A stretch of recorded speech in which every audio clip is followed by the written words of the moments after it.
People often look to others to help them with their health issues. Where does healing come from? Jesus told the woman with the issue of blood that she was healed because of her faith, and told Jairus that his daughter was healed and restored to life. Today, there are many reasons people follow Jesus.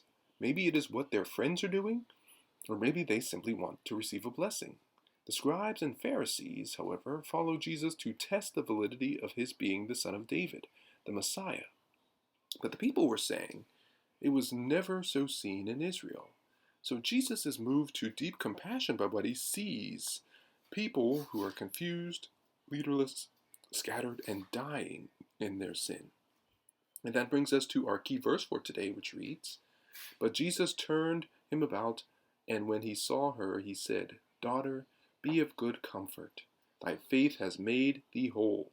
And the woman was made whole from that hour. Matthew chapter 9, verse 22. Jairus had shown boldness to approach Jesus and ask for healing.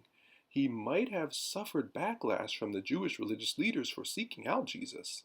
He simply approaches Jesus in the middle of his teaching and asks him to perform an unprecedented miracle. The woman with the issue of blood, however, is not bold in the same way that Jairus is bold.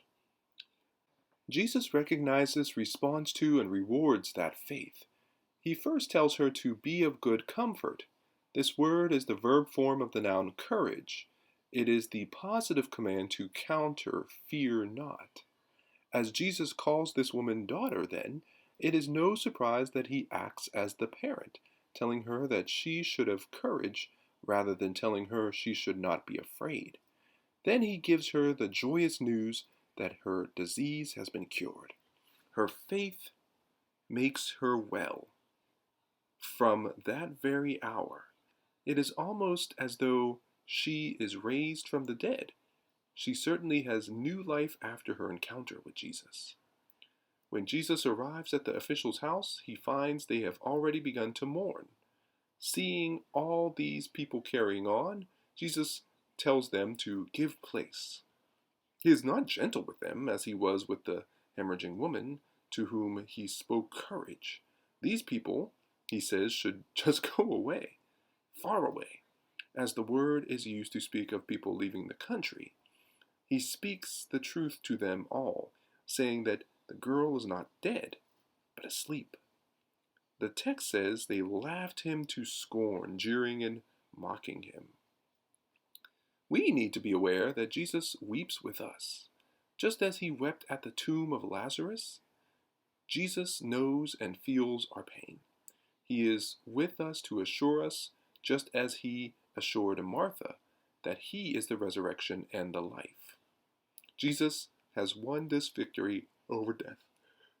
Because of that, we can know that our loved ones live on in his kingdom, and we can be reunited with them one day. So, let us not grieve as those who have no hope. Let us instead look toward and forward to the kingdom where every tear will be wiped away and there will be no more death, sorrow, or pain. So here's our lesson.